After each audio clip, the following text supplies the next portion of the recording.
Welcome to Rock Daydream Nation. My name is Peter Kerr, and tonight I'm going to talk to you about one of my favorite Iggy Pop albums, Blah Blah Blah, Iggy Pop 1986. Blah Blah Blah was a bit of a change of direction for Iggy.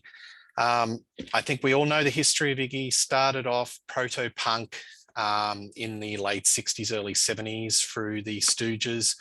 A solo artist, became very avant-garde, had a bit of a sort of wastelands in the early 80s. And then 1986, David Bowie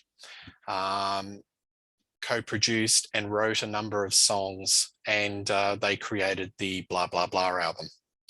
Also, part of this project was Steve Jones of Sex Pistols.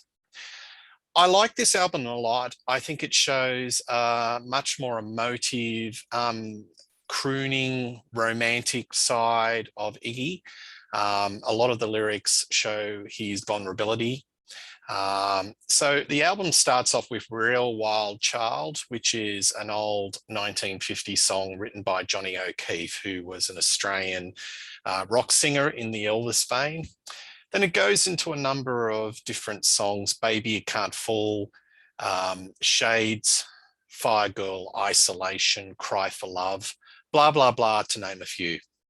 It was a very club orientated album. I found in the nightclubs that this was getting a lot of airplay from the disco remixes and the 12-inch remixes of some of these songs. I don't know if he toured heavily off the back of this. I have a bootleg of Iggy playing with a band and showcasing this album, and it's worth checking out. It's Iggy Live at the Ritz 1986, which I believe was a Record Store Day special vinyl edition. So I think this was a unique album.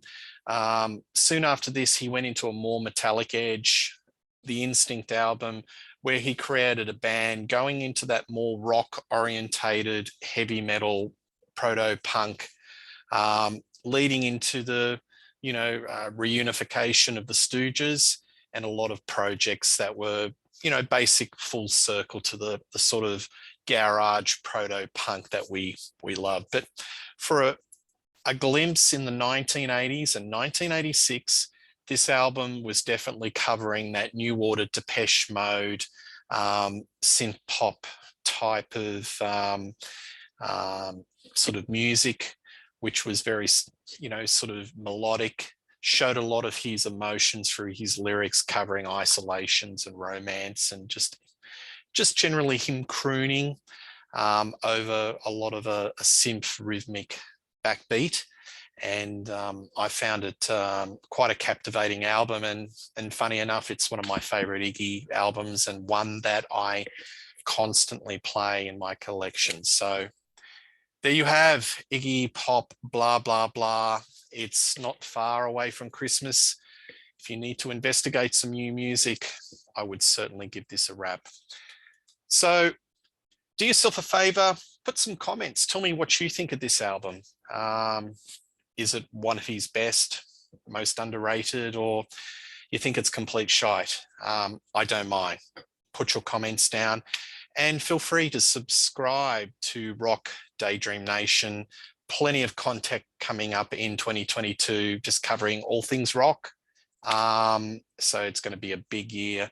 So do yourself a favor.